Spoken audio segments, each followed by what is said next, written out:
Mike Gray. I'm from Maine. I've lived in Maine my whole life. Right now I live in Lewiston.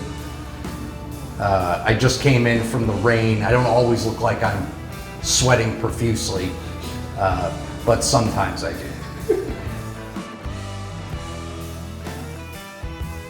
About 5 to 6 years. I'm not counting 2020 because as far as my records show, it didn't exist. So I don't count that year, but yeah, about 5 or 6. My real life persona, I'm kind of quiet and I just kind of avoid people. But on stage, I'd say I'm angry. It's all the stuff that I can't say in real life. That's my stage persona. So, well, I've had several worse gigs. One time I was at Panucci's in Concord, New Hampshire, and I was on stage, and it's a little stage barely raised up, and the bathrooms are right next to the stage. And this guy came out, middle of one of my jokes, just goes, "You suck!" And yeah, that happened a few times at that place. The best gigs I've had here at the Franco, right here at CBU, I've had some of my best ones. The Shaskeen, I've had some good ones. And yeah. I typically don't write about anything unless it irritates me on some level. So if it's something that I find that is a contradiction or something I just don't like, or something pop culture-y that I don't like, I'll start to just write it down. And I just start with a statement sometimes, and then I just go from there, and then I'll take all the stuff out of it that I find funny and make a bit out of it. Yeah, Bill Hicks was the reason I started, and Doug Stanhope is one of my favorites. Joe DeRosa lately has been one of my favorites, and always Carlin. Everybody loves Carlin, and Bill Burr.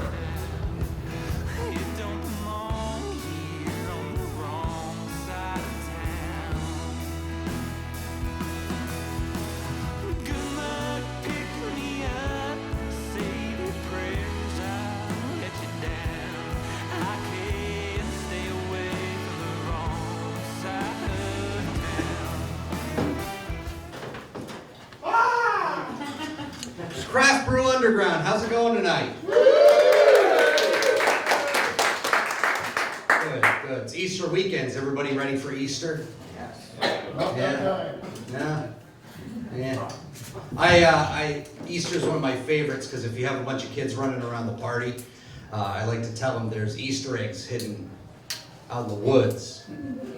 And my grandfather was a veteran, so I guess I was born with this innate ability to read maps, and apparently not everyone has, because those kids don't always come back. I wouldn't have Easter any other way. I grew up in a small town, a couple hours north of here, called Corinna. I don't know how many of you know Corinna. It's not, nothing to write home about, but I grew up there, and I didn't fit in, as you can imagine, because I look like I front a Megadeth cover band, turn magician or something. I'm not sure what my look is going for here, but I couldn't go into town there. Every time I did, I'd see this one guy, and he would always have this rusted, shitty pickup and just tobacco spit all down the driver's side door. He'd be revving up his engine, blaring country music out of it, impressing all the girls who wouldn't bang me because I'm too weird. And every time I saw that guy, he'd have to roll his window down and go, "Cut your hair, bang!" The guy was my high school drama coach. He was the most liberal dude in the whole town. I was just glad it wasn't my shop teacher, because I have no idea what that guy would do. He'd probably just tie me up and drag me for a few miles. That's what you get for not liking Toby Keith and having a crew cut like the rest of us. That was horrible, man. And as if that wasn't bad enough, my mother is a Jehovah's Witness. Which, imagine how fun that sounds, right? Being raised a Jehovah's Witness, how fun that is. It's way worse. It's way worse than you could even, if you had a really bad day, you woke up late, And you're like, oh man, I gotta get dressed, I gotta walk the dog, I gotta get my coffee, and then you get there, they mess up your coffee. And then you just choke it down because you need the caffeine. Then you get to work and you're late, and you're just like, you know what, I'm not gonna get lectured by my boss another time about being late. I'm just not gonna go in. But you don't want to be a liar, so you just open your car door and you just smash your hand in it. Just repeatedly, over and over again, till you break every single bone in your hand. That's actually more fun than being raised a Jehovah's Witness. Because at least if I did that, I could go home and beat off with my good hand and not feel guilty. It's not fun. You know, we used to go on a vacation every year, and I just went to Texas. It was the second time I went to Texas. First time, I was like 2 years old. I don't really remember it. And so we would get together every year. We'd get all our vacation stuff ready, and then we would sit around and look at pictures of that vacation. That was our vacation for the next 15 to 20 years, just talking about that vacation. My mother was always showing me pictures. Isn't this cool? You loved that. I'm like, I'll take your word for it. I don't really remember any of it. So, can we do this again, maybe? Can we go back? Oh, no, that's way out of the budget. All right, fine. Don't hurt yourself. Bad. But, just having a childhood like that, it's weird. You know, my mom's, despite all this, is proud of me, and she's like, I'm really glad you never got into drugs. Like, it's a wonder I didn't, Mom. With this upbringing, you're lucky right now I'm not just like a porcupine with just heroin needles out on my back. Like, you're lucky. So lucky I'm not that. Between her and Dad, because my dad was an alcoholic. I mean, he's 23 years sober now. But that's when he died. So technically he's been sober for 23 years. And that wasn't fun. That was weird, because he would yell at the dogs every night. I don't know why. He would just always yell at the dogs. And he would take it personally when the dog wouldn't come to him. He'd be sitting there in his recliner like, look at this, Mike, look at this dog. She's staring right at me. I'm calling her name, she's not coming to me. Just look at her. Just looking right at me, not coming to me when I call her. Like, Dad, the dog's deaf. She's not going to come to you. She can't hear you. She literally can't hear you. And then, I'd bring friends over. That was a treat, because he'd be giving me drunken life advice, which is, I don't know if it's the best or worst advice, because it's entertaining, but it's not going to go anywhere. Like, Mike, you can do anything you put your mind to, you know that? You could be anything you want to be. You just think really hard, like you read The Secret, and he's drunkenly explaining The Secret to me. You can do anything you want. You just put your mind to it. Like, great, Dad, while you're putting your mind to pissing all over yourself. My friend and I are going to go outside and hit each other with sticks, because there's nothing else to do in this town. And my friends were always like, dude, is your dad drunk? Like, you mean your dad's sober? Wait, so your dad doesn't get drunk and yell at the dogs every night for no goddamn reason? What kind of utopia do you live in? And do you have a spare bedroom?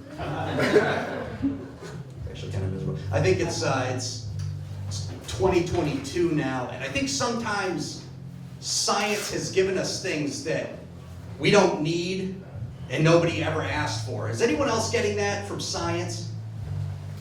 Because, they've been talking about increasing the longevity of human life. And they're saying we could see ages of up to 150 years.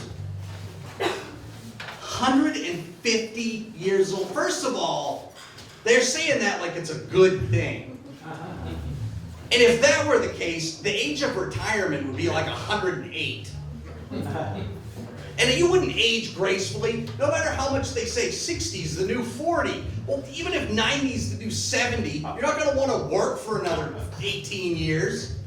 You're probably going to age like a normal 90-year-old now, and then that's it. You're just going to be stuck like that for 60 years. 60 years, oh man, I can't get around like I used to. 60 years, like, oh, my knee's swelling up again. I think we must have a storm coming in. 60 years just like that. That means you'd be middle-aged at 70. You want to have that midlife crisis? You know, that you wanted to buy a Corvette or a Bolt impulsively? You gotta wait till you're 70 now. 70. You want to run off with that hot 60-year-old? You gotta wait till you're 70 now. Can't do that. I don't want to be middle-aged when I'm 70. I want to be on death's door when I'm 70. I want to have one foot in the grave with nicotine reaching for the other foot and depression behind me with a shovel. That's where I want to be at 70. Sounds like a good life to me. Another thing science gave us is NASA. And I like astronomy. I think astronomy is really interesting. It's cool. You know, it's wild physics and all that. I love learning about it, but it also doesn't really. Fuck NASA. What have they done? You know what their latest excursion was? They shot a rocket at a meteor to just crash it on the meteor. For no apparent reason. The meteor wasn't heading towards us. They just how many millions did we have to spend so some nerds could target practice? That's my question in all this. And besides, you know what NASA was? How it started? It was just dick waving at the Russians. That's all it was, the whole thing. Like, oh, hey, what you got over there, Ivan? Oh, you got Sputnik? Cool. We got satellites too, actually. Yeah, we made it to the moon first. Did you know that? We made it to the moon before you did? Yeah, we're actually looking at Mars now too. So suck on that, Ivan. Now that I've thoroughly depressed you, I want to bring up our first comic of the night. And this guy's awesome. I've worked with him several times. He's very funny. He once opened for the late Gilbert Gottfried. Very, very funny guy. Please welcome Nick Dufalt.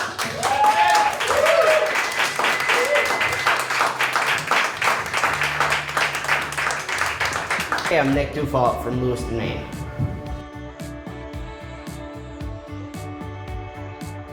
Actually, it is my 4-year anniversary today. I had my graduation show, took an adult ed stand-up comedy class in April of 2018, so it's 4 years today.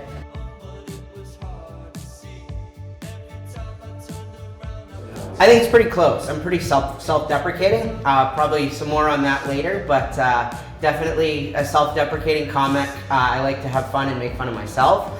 So I would say it's pretty close to who I am off the stage as well.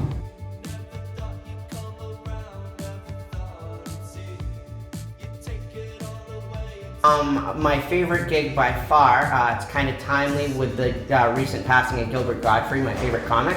Got to open for him 2 years ago in January of 2020 in Rumford at 49 Franklin. So that was amazing. Got to chat with him a bit, and he's such a cool character, and I love his act.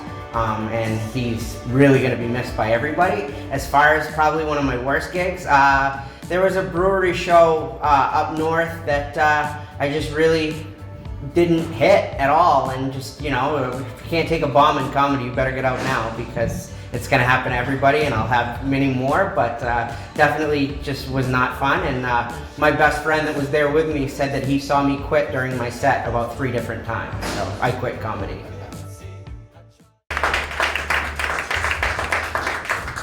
Craft Brew Underground, good evening. Mike said he looked like he fronted a Megadeth cover band. I look like if the front man of Backstreet Boys didn't give a shit about his appearance. I'm a lot less edgy, so we're gonna just get right to it. As Mike said, my name is Nick, and home Nick likes to say some things that are edgy or a little risque, but work Nick wouldn't do that. See, I enjoy having a job, and I try to keep it pretty PC at work as a result. I had a good friend at work, and she and I used to joke around a lot, and I remember one time in particular, I went to visit her in the office pretty early in the morning. She had a breakfast muffin on her desk, and I remember work Nick thinking in his head how funny it would be to randomly walk up and squash her breakfast against the desk to get a reaction out of her. But what home Nick said out loud to her was, "So what would you do if I just went down on your muffin right now?" Another time we had a potluck at work, and somebody had made some potato salad that I wanted to try. But there weren't any serving spoons for it. So I remember work Nick thinking in his head, how the hell are we supposed to eat this? Am I supposed to eat it with my hands? But what Home Nick said out loud to his female coworker was, "So, what are we doing, fingering this?" I just don't learn. Another girl at work was telling me how she'd just come back from having a baby. She said a little later on in the conversation that she was getting ready to go do the mom thing. Innocent me, I'm thinking, oh, that's nice. She's at the end of her shift and she's going home to be with her kids. So I say, enjoy that. She then gets a super disgusted look on her face. The mom thing that she was referring to was that she was going to pump. Now that I've got over the embarrassment, I can't look at a glass of milk the same way. Every time I see one, I'm the one that gets all pumped up, you guys. Oh, it's crazy. A lot of people are badass. I am not a badass, or I am in my own right. And I have a lot of trouble with my feet. So while my badass friends are busy trying to figure out which tattoo they're gonna get next, I'm busy trying to figure out which toenail I'm getting removed next. I'm addicted, what can I say? Once you get one done, badasses smoke pot. I have never smoked pot. And for the last 15 years, when I go to my cousin's for birthday parties, I've thought he's had a skunk infestation in his house. I've given him an Orkin gift card for Christmas as long as I can remember, and the bastards never seem to appreciate it. I never knew why. My cousin's always just like, "Why do you keep giving this to me? What am I supposed to do with it?" It's just not going well for me. I went to visit my best friend and his wife right before she had a baby, and I haven't been around a lot of pregnant women. I mean, shocker, look at me. And I was pretty interested to hear what she was having to go through, and I said to her, "Never mind a whole new wardrobe. You must need to buy a new coat while you're pregnant and everything." She says, "Yeah, I do need to buy a new coat while I'm pregnant." I said, "Oh, that's funny. I have to buy a new jacket every 9 months to have one that fits too." Do you say a silent prayer in your head when you go to buckle your seatbelt across your stomach? She goes, "Oh, absolutely. Me too, twinsies." It's just not going well for me with the ladies, so I've spent a fair amount of time in the strip clubs. And I remember one time I went to a strip club in St. Louis, and we got right in there, and a stripper came right over and tried to entice me into getting a lap dance. I should tell you guys that I wrote my senior thesis in college on human trafficking in the United States. So I engaged in the very flirty and light banter of making sure she wasn't stripping against her will. You know, foreplay. Just, it's crazy. I do not want to be responsible for shooting a hostage, if you know what I mean. That's not me. Where I haven't had much luck with the ladies, I also figured out that they have condoms have expiration dates printed on them. You guys realize that's just a suggestion, right? That's just like the Best By date on food. You can still eat it. It'll taste like shit, but it's not gonna kill you. And as a young teenager, I figured I should start keeping a condom in my wallet just in case. Now that condom held the same significance as the red phone that was used for diplomacy between the USSR and the United States during the Cold War. You gotta make sure you have it, but 99.9% of the time, you're never gonna need to use it. When I wrote this joke, it's here that I would say it's as likely that I get laid as we go through a nuclear apocalypse. But given the recent events with Russia, I think it's safe to say I'm getting fucking laid. It's crazy. I went on a trip with my brother to see the Bruins play in Minnesota for his birthday, and we ended up in a bar in Minneapolis. We wound up drinking this shot called a duck fart, which is Kahlua, Bailey's, and Crown Royal, and I got messed up. Surprisingly, whatever else happened that night only comes back to me in bits and pieces. After a few duck farts, I remember simply quacking at the bartender in order to signal for a new round. Whack, whack, whack, whack, whack. I remember ending up in a diner and screaming at them, "What kind of a diner doesn't have corned beef hash?" Next thing I knew, I was miraculously back in my hotel bed and was awoken by my brother yelling at me for pissing in his suitcase during the night. In my defense, Samsonite is super waterproof. For his birthday, I got my brother a new urinal. I mean suitcase. Sorry. I've learned that there are 3 things sure about life: death, taxes, and if you order mozzarella sticks at a restaurant, No matter who you're with, everyone at the table knows exactly how many mozzarella sticks everyone else has had. As soon as the mozz sticks at the table, everyone is suddenly a math whiz like freaking Rain Man with the toothpicks. You know what I hate? American cheese. How is the worst cheese named after the greatest country in the world? Granted, American cheese is a product of industry and innovation, but get that the hell away from me.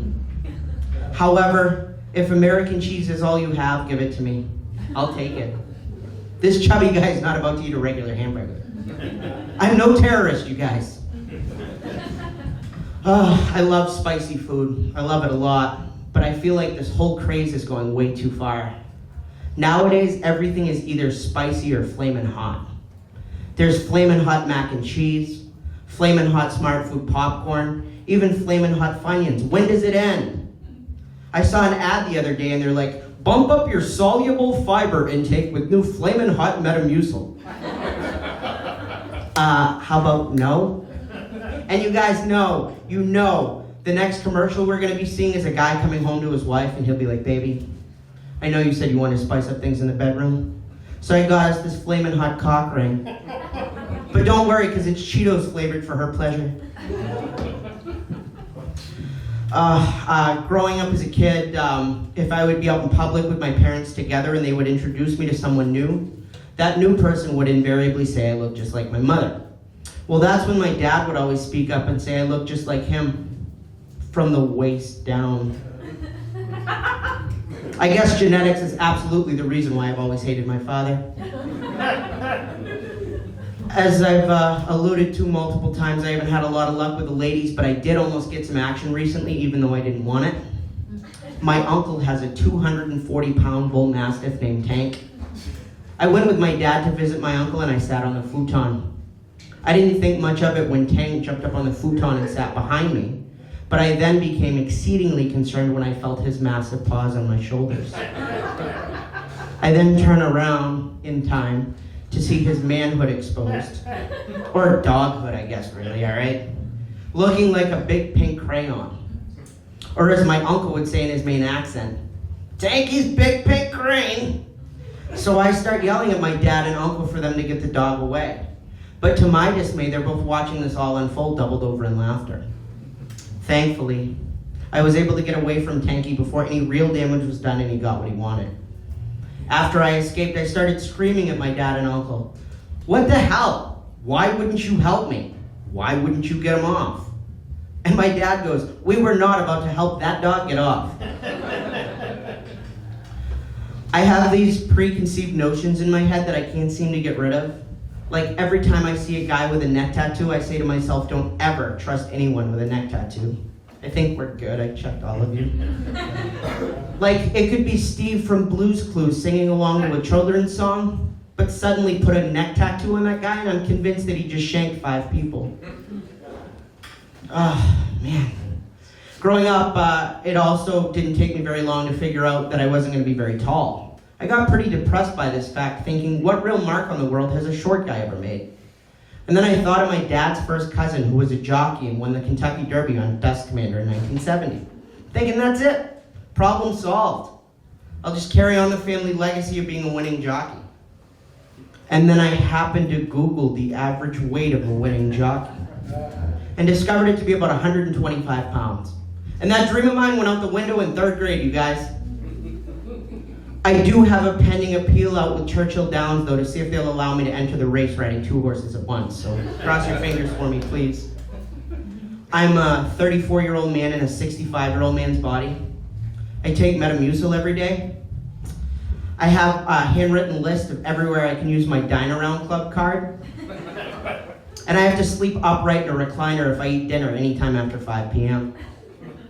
It's okay though, it's all right, because I learned a long time ago, guys, that 70 plus is my age demographic with the ladies. And not only do they appreciate a guy that can bite corn directly off the cob, they also like a guy that can stay awake for the entire hour The Price is Right. So see me after the show if you want to date. Bring your AARP card. Oh man, it's just crazy. I was on a puddle jumper plane and I went to buckle my seatbelt across my waist and it wouldn't fit. Obviously, I'm a big guy. You guys can see that, but I'm not that big. And that's the first time that's ever happened. So I'm not about to call attention to my corpulence and ask the flight attendant for a seatbelt extender. So when the flight attendant does bring out, go through the cabin, bring out maybe a drink before we take off, and she makes sure everybody's buckled before we take off, I hide my belt under my coat. And this whole messed up situation got me thinking, if this plane really does go down, it won't matter. Like, couldn't you guys see that news story? In other news, Flight 98 was forced to make a crash landing today. Thankfully, 384 passengers on board were unharmed, but one fat fuck that couldn't buckle his seatbelt, well, he died. Back to you. It wouldn't happen. I was granted a Make-A-Wish by Make-A-Wish, ironically enough, when I was about 3 years old. And they sent me to Disney World with my family.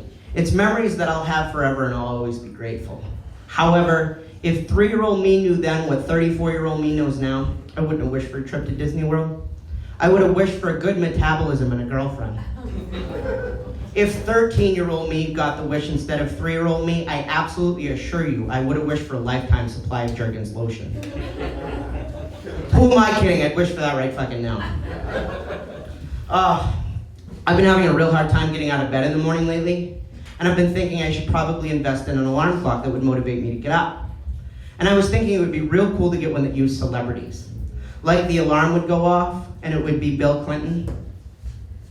I do not need an alarm. No, baby, I don't need one now.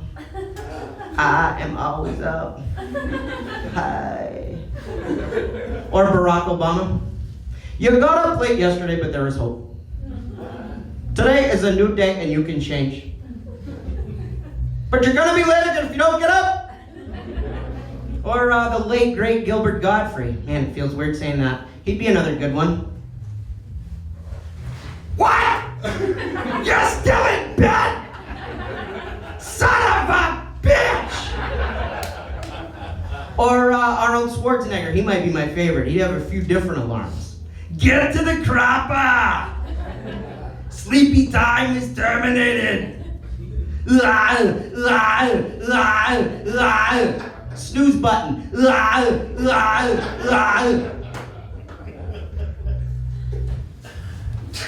You guys probably thought a lot of different things about me when I first got up here, but I doubt Cancun swimwear model ever came to anyone's mind. Well, it's true. I was in Cancun and had just got out of the pool to go to the bathroom. I had on a swim shirt and this hat. And I'm walking back to the pool when I noticed this beautiful tall girl alongside me in a bikini. I guess I was pretty oblivious to my surroundings. I was just thinking what any guy in a bathing suit would be thinking at that moment. Don't get a chub. And then I looked down and noticed her footwear and I'm like, what the hell? Is this girl about to walk into the pool with stilettos? Only then did I realize I had walked into the middle of a swimwear fashion show and my buddies were watching this all go down from the other end of the pool. So I decide I need to play this off pretty quickly or I'm gonna end up looking even more stupid. So I get onto the pool steps and I strike a pose. I was smiling with my eyes and I strut a little bit. You're welcome. For their benefit. That's when my buddy yells from the other end of the crowded pool, introducing the Fall 2019 collection from Paddington Bear. Fucking jerk. If not for him, I definitely would have had a chance with that model. Girls love Paddington Bear. Thank you very much. I'm Nick Dufault.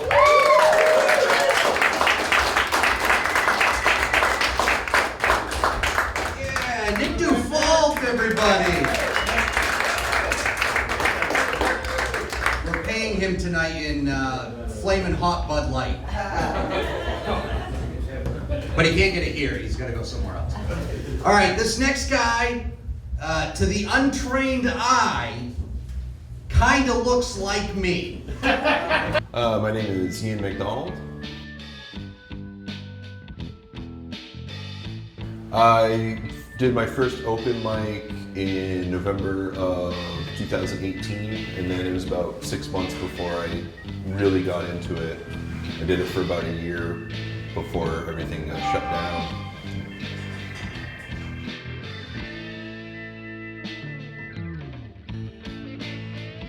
I'd say my personality on stage it's an element of my full personality, maybe just exaggerated a little bit. Very low key, I guess, a little bit downplayed. Definitely a big fan of Stephen Wright. I don't necessarily try to emulate any one comedian in particular. I've watched a lot of comedy. My favorite comedian was Norm Macdonald, who we sadly lost last year, but he's my favorite comedian. But I do watch a lot of comedy.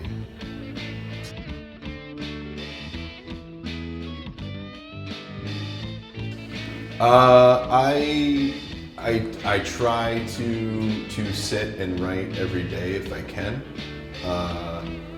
It's a little bit of a challenge for sure. Most of the material I come up with is something that I would maybe not be able to keep myself from saying in a conversation with someone, and get a laugh, and then write it down and edit it to a scenario where it's like you didn't have to be there necessarily. So try and make it so that people I'm talking to in the room feel like they were there for that conversation.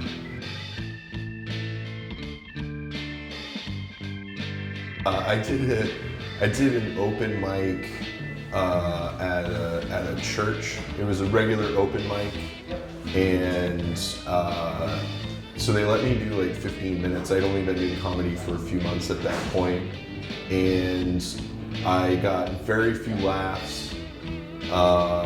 The woman who was hosting it was actually groaning at most of the things that I was saying. Sitting right by, I film all my sets, and I have this on video, but she was sitting right there and just like pounding on the table and just like groaning, and it was pretty bad. That was probably my worst one. One of the best gigs that I did was probably for the biggest audience that I've had. It was, I think, 265 people at Lost Valley for a comedy festival, Maine's Wicked Funny Laugh Off contest from the River Comics, I think was the name of it, in 2021. That was a great experience. Oh, there's trumpets starting upstairs. Pay no mind. My name is Ian McDonald. I recently became a homeowner under the name Gertrude Hollister.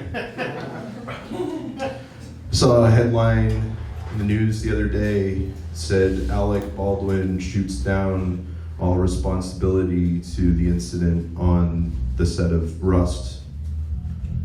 I feel like they could have chosen some better words for that article.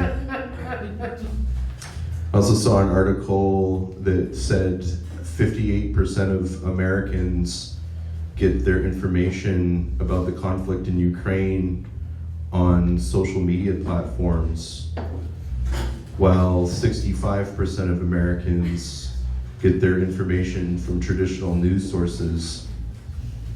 I'm personally just glad that 123% of Americans are paying attention to what's going on in the world. I had a bunch of other topical material prepared for tonight, but I accidentally ingested all of it.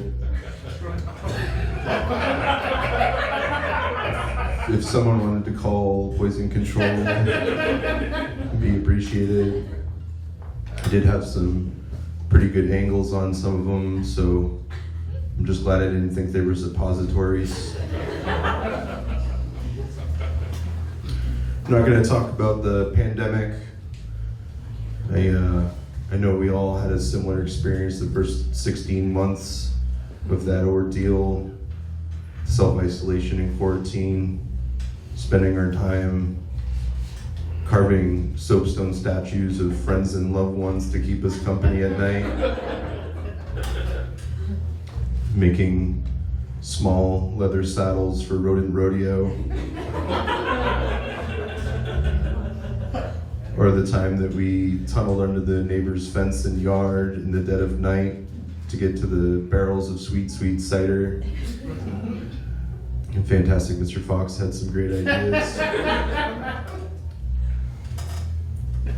A friend of mine grew up in Lewiston, right over by the Country Kitchen factory, and he said at night you could smell them baking bread. I grew up in Auburn near Tambrands, and at night you could smell them cooking the tampons.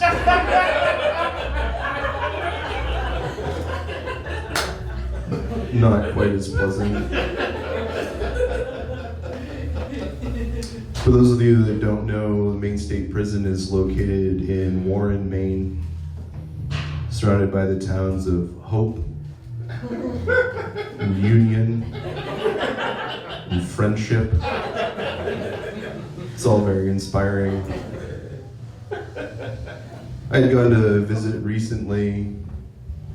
Everyone there was so friendly. I do feel like maybe they were just after my pudding. It's a nice place, but I don't think I'd want to stay. It's actually all I had prepared. I was expecting more laughing. 3 of my very good friends lost their apartment when their building burned to the ground at the beginning of 2020. And they stored the few belongings that they were able to salvage in my apartment during the first 16 months of the pandemic. And it was really starting to smell like a campfire. It's tragic. Silver lining though, they'd been wanting to move for a while, and they had a lot less stuff to move.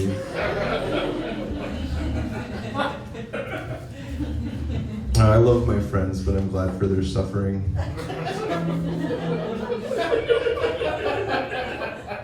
One of them was actually so devastated that he was going to hang himself, but he lost all the rope in the fire.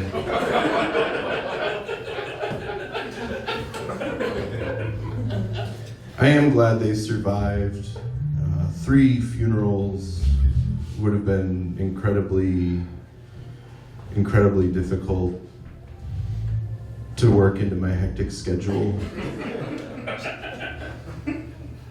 The worst part about all of this is that it happened on February 29th of 2020, a leap day. So I can really only properly celebrate the anniversary every 4 years.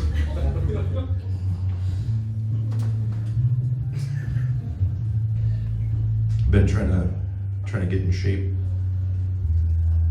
Been exercising a little bit more. Been really working on my core. I'm pretty happy with the results so far.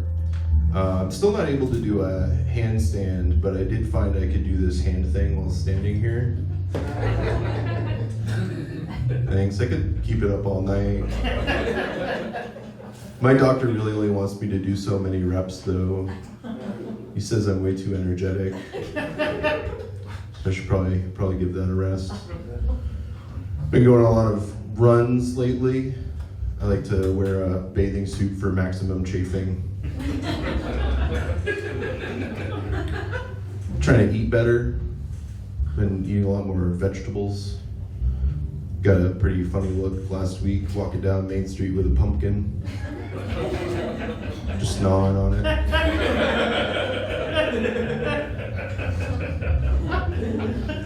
Been eating a lot more carrots.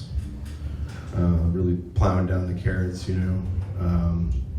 I did read that if you eat too many carrots and overdose on keratin, your skin will turn orange. If that happens, I'm just gonna remove my shins and become a chocolatier. Got a big salad at a restaurant recently. It was called the Titanic.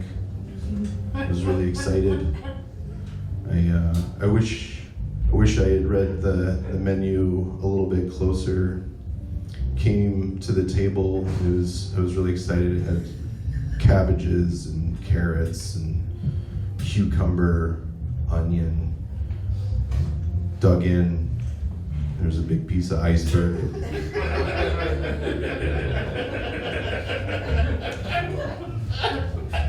Really sunk it for me.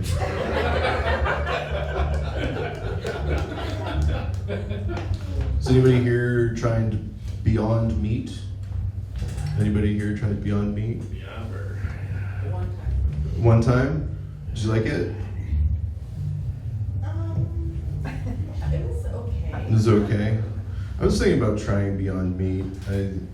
I don't know. It seems kind of expensive and a little bit risky buying all that meat and just letting it go bad. So, I was thinking about maybe instead doing like an all oxtail diet.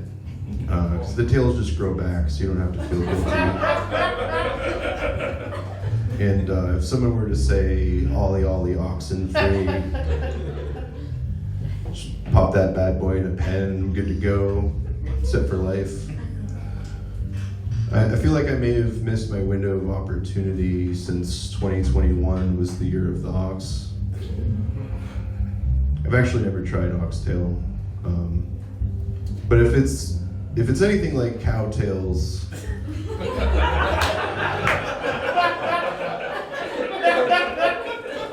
those things are delicious.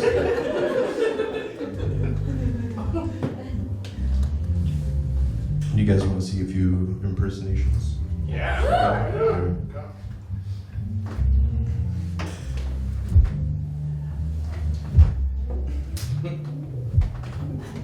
And that's my cat when it comes across something it doesn't quite trust.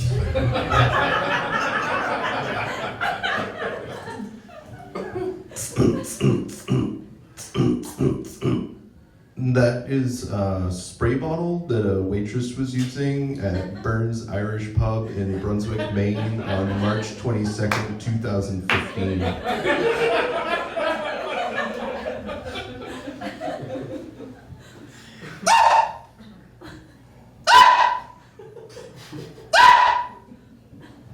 And that's a screaming goat.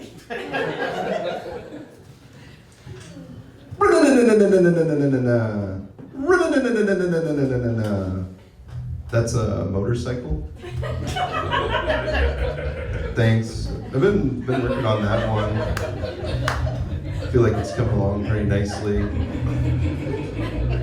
8 hours a day really only get you so far though. I was talking to somebody about motorcycles recently.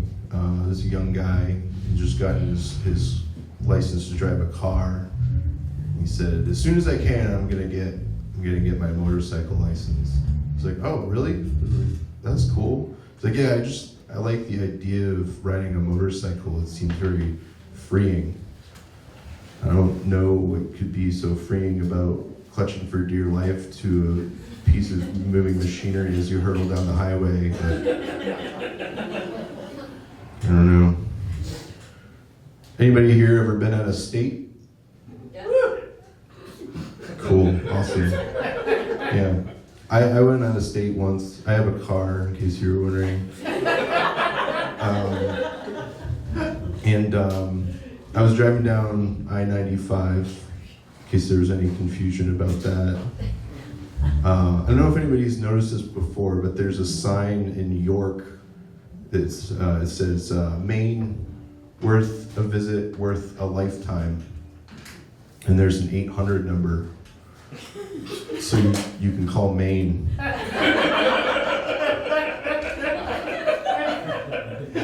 I did. The person on the phone was really helpful. She directed me to the Lost and Found, and I was able to get my hat back. So I do recommend checking out that sign the next time you're on your way out of state. It's very, very helpful. I've never purchased a mattress or a bed. guess I've always had them gifted to me. I guess I have that look. Like I need a bed. No, I had always had a futon. And I thought I was doing really well at life, you know, multitasking with a couch that turned into a bed. Turns out I was failing at life. I had an uncomfortable couch that turned into an even less comfortable bed. My parents got a divorce when I was about 30 years old. And you would think that given my age at the time, it would have been easier to understand and process everything that was going on. But it was actually pretty messed up because I understood everything that was going on.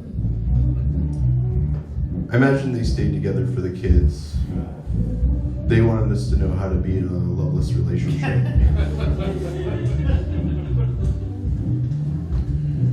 I am a drummer by day. Boom.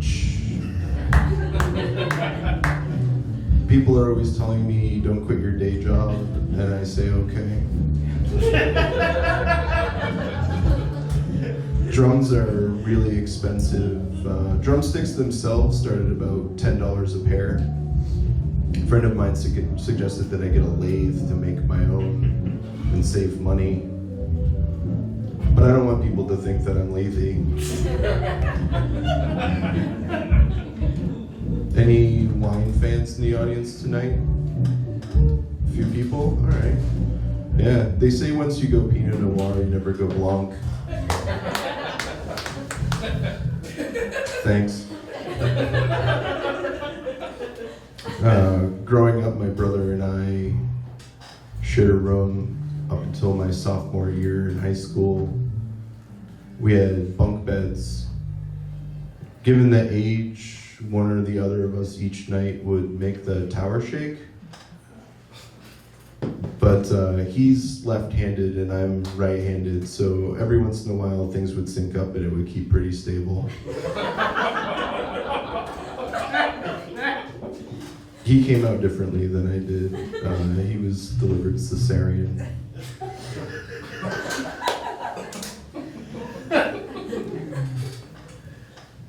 Aluminum is the smallest amount of alu that you can have.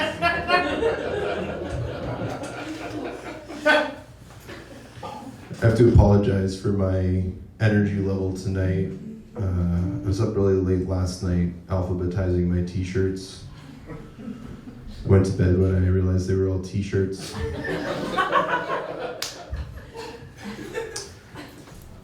Does anybody here have any dreams? Yeah, me too. I have a dream to someday saddle and ride a manatee. I also have a dream to go to a buffalo sauce factory and watch them freshly squeeze the buffalo.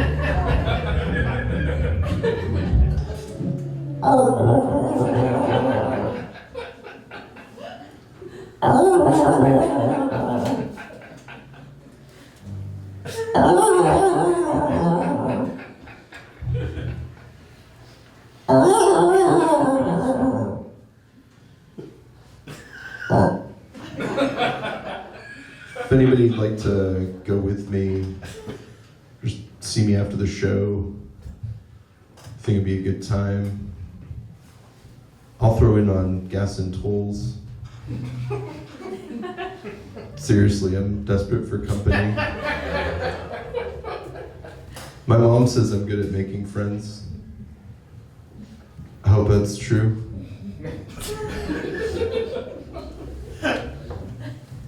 I heard a mockingbird the other day. It was like, nice hat.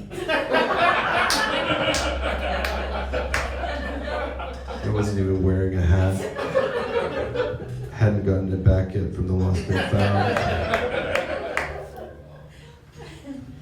Before I go, I'd just like to share one last thought with you all.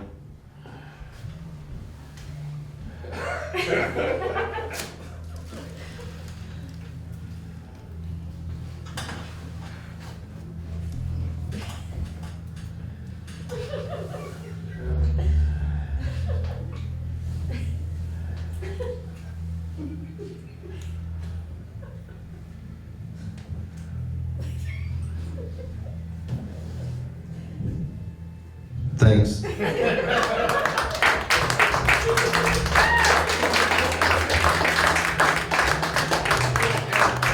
McDonald, everybody. The Big Hand Cowtails tonight. So, we have reached that time. It is our last comedian of the evening, Johnny friggin' Ader! I started with a bunch of guys. I actually started with my buddy Tuck, who's still doing it, and he actually started about a year ahead of me. And so yeah, I took a class, a workshop down at the Portland Comedy Connection with a guy named Tim Farrell, and real nice guy. And in 2003, I did this graduation show. They do a graduation show at the end, and I'm like, I freaking killed it. And I was like, oh my God, I really like this. So, you know, you write 5 minutes of comedy and you go up and you do your thing. And so I really, from that point on, I started doing more and more gigs. And then I just started doing it. And then, you know, eventually, you know, you have your bomb, your first bomb. And you get on stage and you're like, oh my God, I'm so good. And then all of a sudden the audience is quiet and you're like, what the heck did I do? But it was, you know, that's just part of the business. You know, you got to bomb now and then. But I've had some awesome shows though over the last 19 years. I really have awesome shows. I've done a lot of sold out shows. I've done some shows where there's just 5 people. And they're all good, you know. I always think, you know, you just bring the best you got. Every time you go on stage, you bring the best you got. And you give the audience what they want.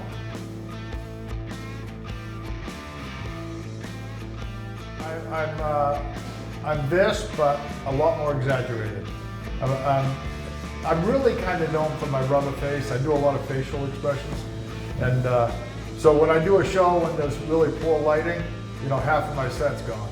But it's but most of the time, there's really good lighting and stuff. So my buddy Tim Farrell, who was like my, you know, the mentor, he said, Johnny, you got $1 million face, use it.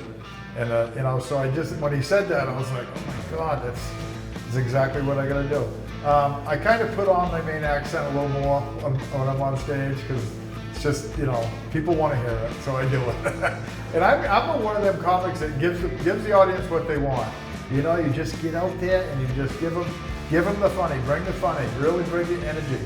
You know, I see a lot of comics that, you know, there's some comics that can just be up there and be really quiet. And I'm just like burst of energy as soon as I get on stage, which is who I am. So I love doing it.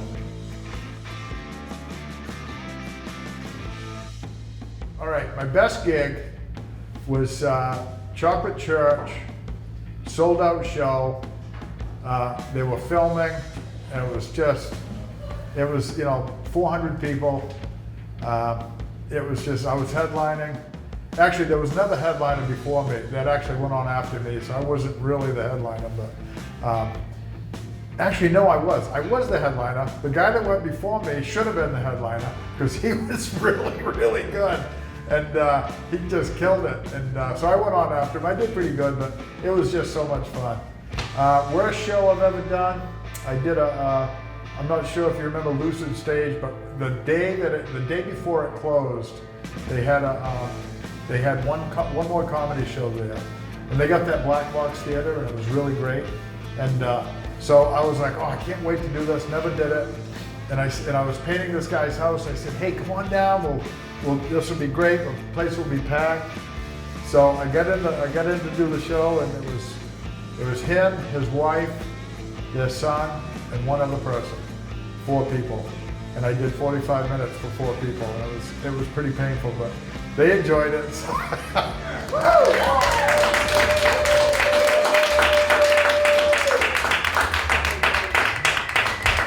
Hey, how are you guys? Good to see everybody. Woo! How is everybody? You guys doing good? Hey, Brenda. How are ya? That's Ian's mother right there. Freaking Ian's mother, Brenda. Are you a sister to Brenda, or are you just a friend? A friend. Good to see you. What's your name? Beth. Beth. Nice to meet you, Beth. Thanks for meeting you. How is everybody? You guys doing good? Drinking right? Nice, good. Geez. How about another big round of applause for all the comics you saw tonight, huh? Up here working hard, freaking hard, you know, working hard and shit, you know, for you guys, freaking working hard. Hey guys, I got some freaking Johnny ate a t-shirt right here. All right, look right here, Johnny freaking ate a t-shirts, that's me. And if I sell 35 of them, I can get back to Lewiston tonight. All right, I just want. So anyway, yeah, I got them out back. If you guys want one, if you don't want one, just freaking walk right by me. Don't even look at me. That's what people usually do. They go, I ain't buying one of them fucking t-shirts. There's no freaking way. God, no, I can't afford that. Freaking $175 for a t-shirt. That's crazy. There's no freaking way I'm buying one of them. Friggin', I got this friggin' t-shirt on. You can buy that one. That's $400 right there for that fucking thing right there. $400 for that one. Going once, twice, sold. You want to buy it, sir? Okay, good. Oh my God, it feels good to do comedy again, though. I tell you, it really does. Before the pandemic, I was all over the friggin' state of Maine. I called it the FID tour. It was like rum fid, bitter fid, ox fid, Sam fid. Friggin' Hannaford. I was all over the friggin' place. I did a friggin' show in Al friggin' Hannaford. They loved me. It was in the produce section, right? I was like, friggin' check out these friggin' coconuts here, you old bastards. Oh, feel good tonight? You guys feel good tonight? I feel good. I feel good. I'm gonna go home and remove my wife's panties. Because they are cutting into me wicked. Jesus Christ. So those granny panties too, they come up to here. I'm just kidding, I don't wear granny panties. I do have a thong on though. I do. It's a corduroy thong. It's a little chilly tonight. And you know the only problem with those corduroy thongs, it makes that sound when you're running. It's like zip, zip, zip. Kind of freaking weird. Oh, I don't know. I got a big announcement to make, folks. Huge announcement. I just celebrated 34 freaking years of sobriety, which is really cool. Thank you. Thank you so much. Thank you. I gotta tell you, thank God for pot. Never could have done it. Don't I like the reefer? You guys sitting here going, yeah, me too, man. No, I do. I don't smoke pot though. Crack, I love crack though. Jesus. Let's get some shit done on crack. Woo!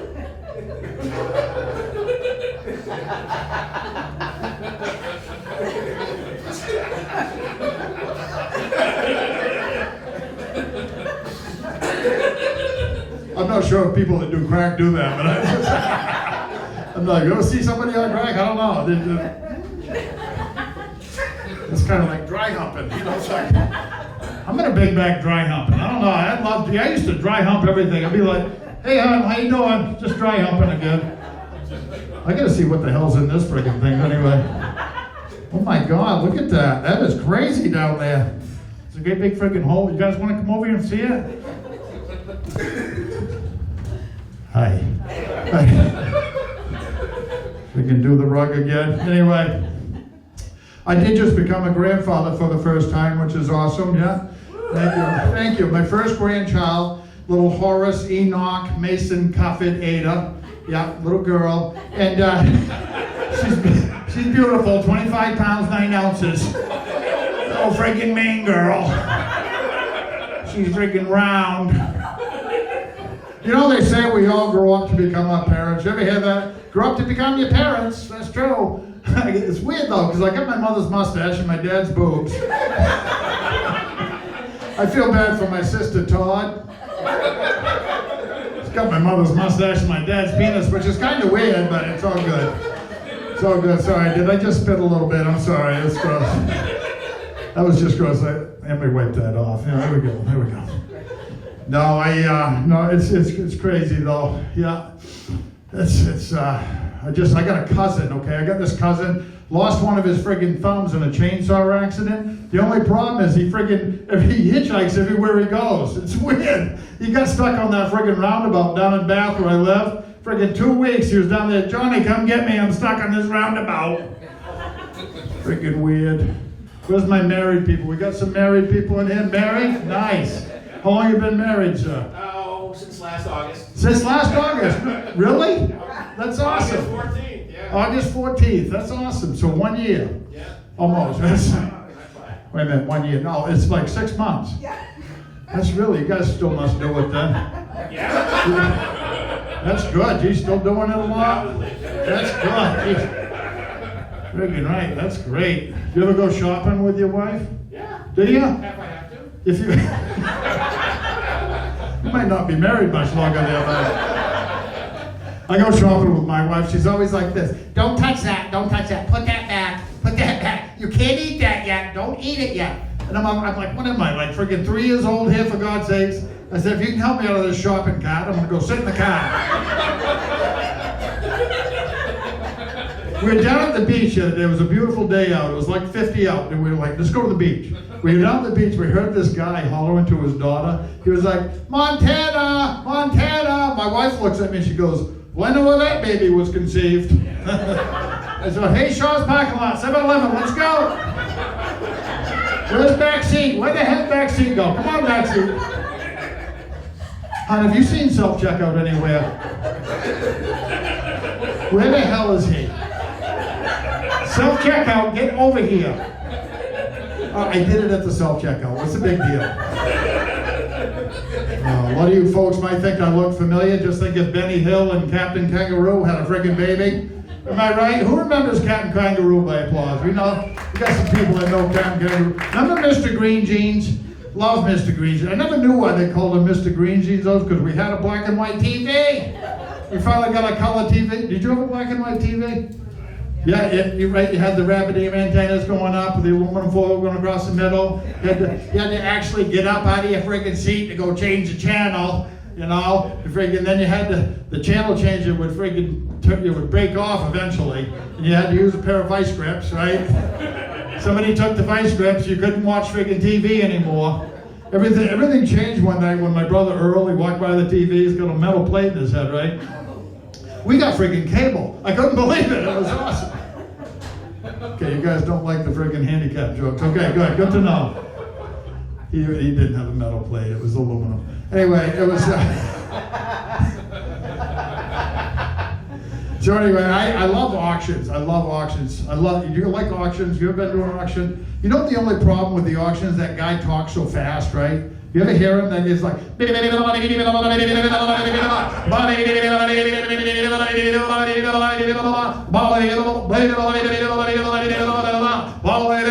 Sold! I'm sitting there going like this. Can I buy something? Oh my God, I love couches. $1,200, that's a good deal.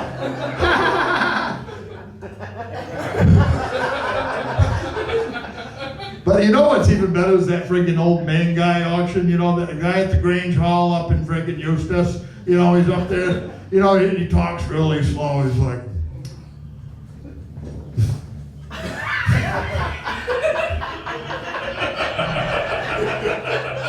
yeah. Trying to make the old man faces. Okay. First item up for bid is this chest of drawers that I got from my grandfather when I was 14, and I refinished it because it was out in the rain for almost 2 years. And I refinished it, and it's got a nice patina on it now.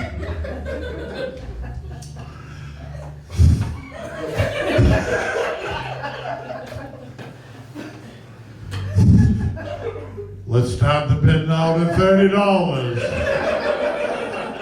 Oh, I see. All right, how about 20? If somebody gives me $30, will you take it off my hands? Oh my God. Anyway, new joke. Okay, great. Anyway, it's coming. It's coming. I'm like, how you doing, sir? Good to see you. What's your name, Mike? How did I know that? Wow! Somebody told me your name was Mike. So you're taking drumming lessons from Ian, huh? Yeah. How's it going? Good. Is it? You like it? Have you always wanted to be a drummer? You don't really give a shit, do you? Like, I don't care. You can talk to me if you want. I'm not going to say much. I don't really give a shit. Where you from, mate? I live in Bowden. You live in Bowden, right? Well, you're right up in my neck of the woods. I live in Bath. Did you hear about the foxes up in Bath we had up there? The little fox problem. We had rabid foxes. It was awful. Well, I had one happen. It really had like 9 rabid fox attacks. True story. And I was in front of I was at my shop one morning, and right out in front of my friggin' house on Middle Street, right out in front of my friggin' house, there was a friggin' fox attack. I'm sitting in my shop, and I hear this woman outside screaming at the top of her lungs. I go outside, swear to God, there's a woman out there. She's got a friggin' fox by the throat going, ah! I'm like, oh my God, what do I do? So I'm running around, I'm like, so I went in the house for like 3 hours till the screaming stopped. And it was like, I hope she's all right. I don't know. Holy crap, that was scary. Whew. I think I saved her life. But anyway, my wife's got this friend. She's got this friend on Match.com. Did you guys meet on Match or anything like that? Where'd you guys meet? At a barn dance. At a barn dance. Nice. Was that friggin' auctioneer there talking? I'd like to introduce you to him. This is August and it's hot, but if you want to marry him, I'm also a minister. I can marry you right now if you want. We'll start the bidding off at $20.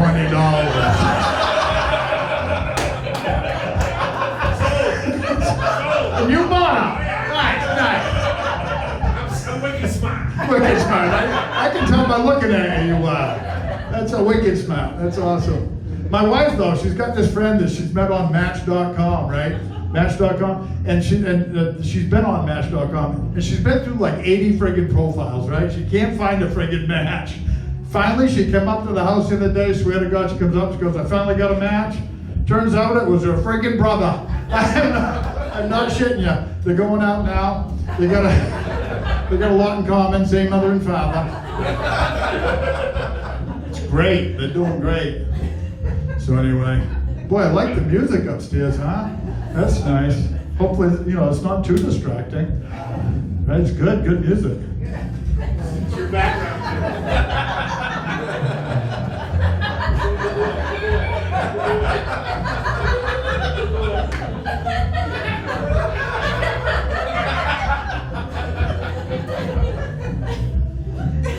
It's called the belly dance. Brenda's sitting there going, oh my God. Put it away, Johnny. What'd you say? You want to see more? What'd you say, Brenda? Here, your mother wants to see more. She goes, I want to see more, Johnny.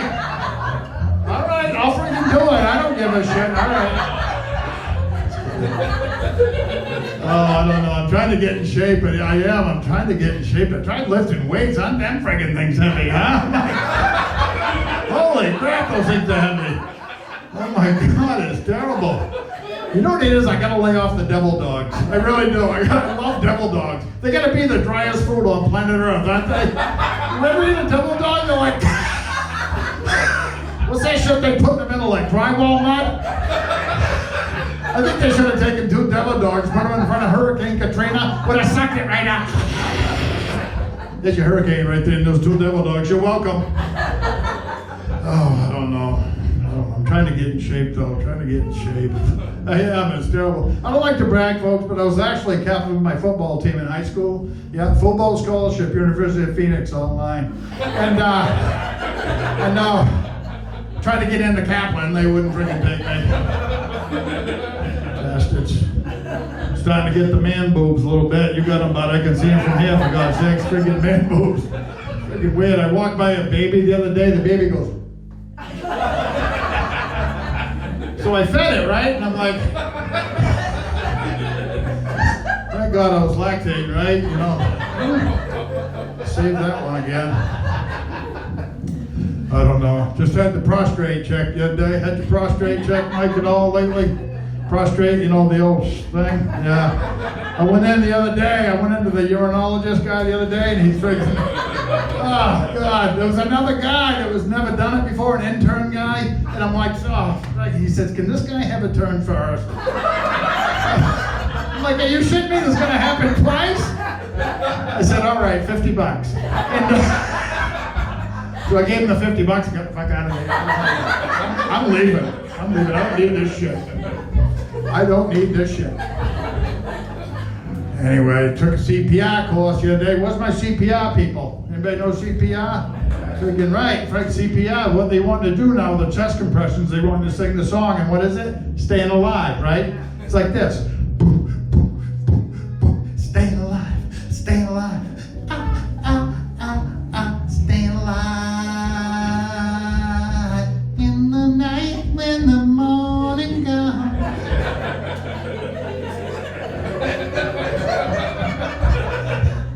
And you feel like pouring rain. I'll stop, Brenda. I know. It gets awkward. It just gets so freaking awkward. It really does. It's terrible. She's sitting there going, please, Johnny, stop. I'd rather see your belly. Stop singing. Oh, my God. I had a chance to use it, though. This guy was laying down right in front of me over in Bath at Maxwell's. And I'm like, oh, my God. Let me see if I can remember how to do this. I run over to him. I'm like, here we go. Boom, boom, boom. Another one bites the dust. Shit! Freaking killed that guy right there. I did do the Heimlich maneuver on this lady one time. I'm not sure if I did it right because she's pregnant now, but it's just gross, isn't it? On a good note, I saved a life and created a life all in the same friggin' night, which is pretty cool. So I'm a house painter. That's what I do during the day. I'm a house painter. My logo was established 1983, quality since 1987. I put an ad in the paper last week. It says, looking for painters, teeth and driver's license optional. Must be willing to work at least one friggin' day a week. And I'll pick her up at your mother's house. I got 14 calls from the mothers. Come get this bastard. He's drinking all my Ellen's coffee brandy. Smoking all my Pall Malls. Not right. Get him to work. I'm like, I had a guy fall off a ladder a couple of years ago. Fell off a ladder, true story. Fell right on his back, 20 feet. I swear to God, he gets up, he goes, that's how you fall off a ladder? I'm only going to show you once. True story. Thank God we were all drunk, because that would have been horrible. It really would have been. So married people, yeah, you guys are still doing it. That's good. You ever practice the art of seduction, sir? The art of seduction? No, I'm real coming through faster. You're good. You just go and say, honey, want to go do it? Just go do it, honey. I got 2 words that explains my sex life. It's called planned and organized. Every Wednesday is 2:00. It's weird. It was like a friggin' Tuesday the other day. I said, honey, want to go do it? She goes, what'd you say, pervert? So we just started this hot dog stand at our house, right outside our house. And we're sitting there trying to figure out what to name this friggin' thing. And my son, he goes, Dad, how about doggy style? And I'm like, what? He goes, what? I said, where'd you see that? He goes, it was on the calendar, Wednesdays, 2:00, doggy style. It was just weird. So you can't say that. You're friggin' 3. Okay? You shouldn't know that word. Oh, anyway. So my wife and I actually have this little thing that we do when we make love. We put $1 in a jar next to our bed to save up for a vacation or something nice. I'm proud to say, folks, after 30 years of marriage, I'm going to be taking a trip to friggin' Savannah next week. See if there's somewhere I can spend that $5.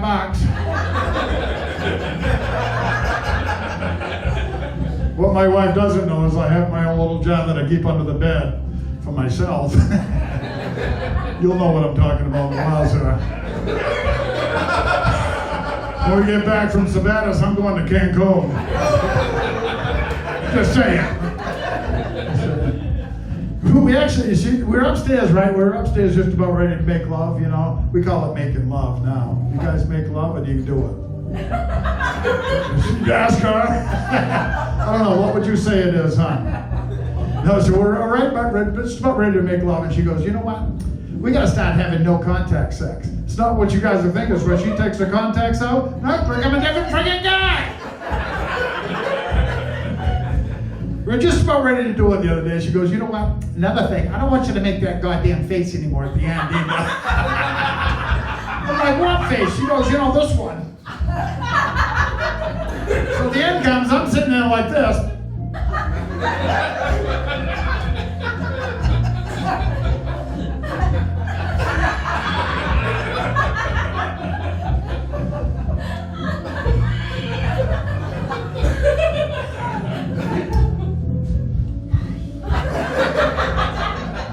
She goes about the other one, that word makes you want to punch her right in the head. Oh my God. So I'm a Mainer. Where's my Mainers by applause? We got some Mainers in here. Right, Mainers. Love being from Maine. We like watching TV a lot here in Maine, right? Love watching TV. I think that I have like CSI Sabatis though, don't you? Get you to see it coming this Sunday. CSI Sabatis. One car, one cop, one tooth. Oh my God, Johnny. Looks like everybody in this town's got the same DNA.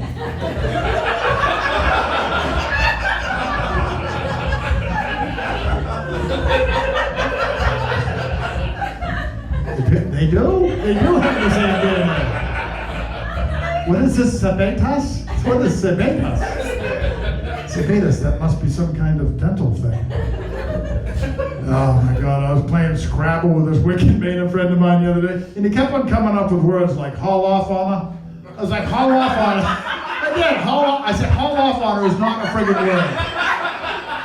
Then he put down, get off in it. Get off in it, it's like a friggin' paragraph, you can't use it. Then he put down book it. And I was like, all right, I'm looking this friggin' thing up in the dictionary right now. Sure enough, there it was, book it. What you do after you haul off on her? I was like, what? It was crazy, man. Crazy. So, anybody like the Uncle Henrys? I love the Uncle Henrys. I love that. Love the Uncle Henrys. Yes. You like the Uncle Henrys? Oh, yeah. Gene? Is it Gene? Beth. Yeah, Gene. I thought it sounds like Beth. Gene, Beth. You know, it sounds an awful lot. I wrote a few. I like that Uncle Henry's Free for the Taking shit. I wrote a few of them down here the other day. These are from Uncle Henry's Free for the Taking. 4 tires, not bald, not much tread either. Blind and lame goat named Larry. She's good with kids. 20 feet of rope. That's it. Jigsaw puzzle, some pieces missing. Schwinn road bike, no front wheel or handlebars, rides good. Uncle Henry's Free for the Taking. Who's got dogs? Anybody got dogs? Oh, yeah. You got dogs? What kind of dog you got, bud? There's 3 pit bull mixes. 3 pit bulls? Pit bull lab, pit bull hound, and pit bull Roddy. Pit bull, Roddy. Okay, so you like the really tough dogs. They're the black pack. They're the black pack. What's that mean? They're all black color. They're all what? They're all black color. They're black They're all black. Oh, there's 3 of them. So you're a dog hoarder. That's good though, that's awesome. I got 2 St. Bernards. Right. Oh my God, don't those friggin' things eat. Unbelievable. 25 pound bag of food every other day. It's awful. One of them came out and looks at me, he goes,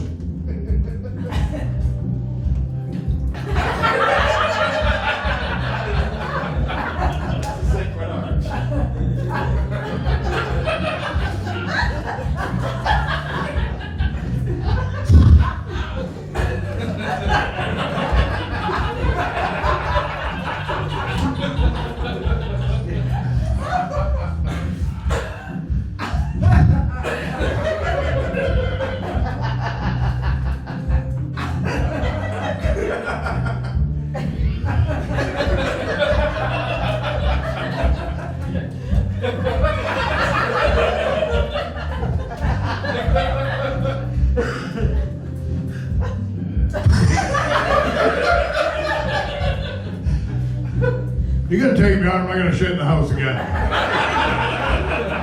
Oh, it's gonna be a big one. Holy crap! Oh, it's bad. Yeah. Got a lot of hair in your house from your dogs. You must have. No, they're all short hair. Oh, they're all short hair? I got hair friggin' covering my house. It's terrible. We're always sneezing because of the hair. Don't people sneeze weird? How do you sneeze, huh? if you were to sneeze, Beth? I bet you sneeze like this. I bet you go, "Phew." Or you let it, oh, like that. Oh, you're a teacher, so you do this. I do this. Anyway, I was down at the mall the other day. This lady in front of me, she sneezed just like Donald Duck. It was the weirdest thing. She's like this.